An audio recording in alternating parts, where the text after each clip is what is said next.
Cytoplasm. हमने सीखा एक सेल मेम्ब्रेन द्वारा कवर किया जाता है, लेकिन उस सेल मेम्ब्रेन के अंदर क्या है? सेल मेम्ब्रेन के अंदर की जगह एक सेमी ट्रांसपेरेंट फ्लूइड से भरा है।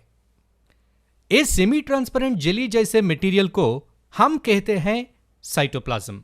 तो यह साइटोप्लाज्म क्या क्या चीजों से बना होता है? साइटोप्लाज्म में पानी, मिनरल्स, एंजाइम्स और कुछ सेल ऑर्गेनेल्स होता है।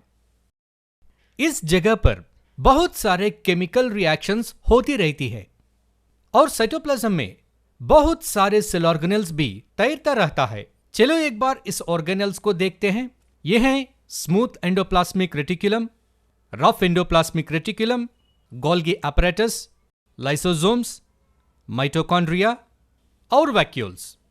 हर एक सेल ऑर्गेनेल एक विशेष काम करता है। अब मैं इस सेल ऑर्गेनेल्स की एक शॉर्ट डिस्क्रिप्शन देता हूं। यह है रफ एंडोप्लाज्मिक रेटिकुलम। इनको हम प्रोटीन फैक्टरीज कहते हैं क्योंकि इनका काम नए नए प्रोटीन मॉलिक्यूल्स को बनाना है। यह है स्मूथ एंडोप्लाज्मिक रेटिकुलम।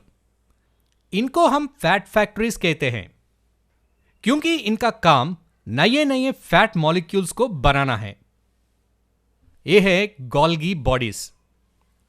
इनको कहते हैं डिस्पैच सेंटर्स क्योंकि एंडोप्लाज्मिक रेटिकुलम में बनाया हुए प्रोटीन और फैट मॉलिक्यूल्स का पैकिंग और डिस्पैच यहां से होता है।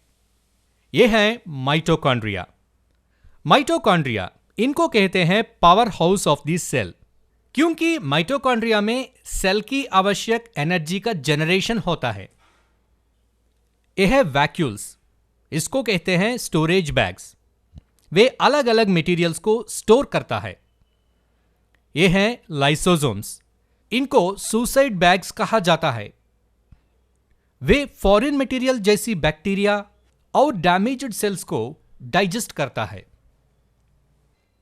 यह है प्लास्टिड्स। इनको हम कहते हैं पिगमेंट स्टोर। प्लास्टिड्स सिर्फ प्लांट सेल में मिलता है। प्लास्टिड्स फोटोसिंथेसिस में हेल्प करता है।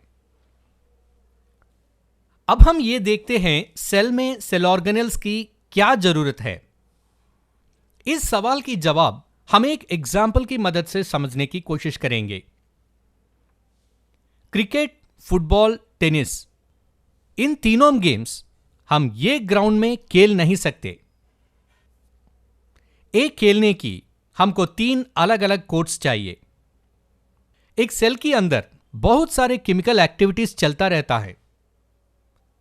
अलग अलग केमिकल एक्टिविटीज के लिए अलग अलग कंडीशंस और मशीनरी चाहिए। सारे रिएक्शंस एक ही जगह पर नहीं चल सकते। इसी वजह से उनको अलग अलग सेल ऑर्गेनेल्स चाहिए। इन केमिकल रिएक्शंस को एक दूसरे से अलग रखने के लिए सेल में मेम्ब्रेन बाउंड ऑर्गेनेल्स मौजूद है।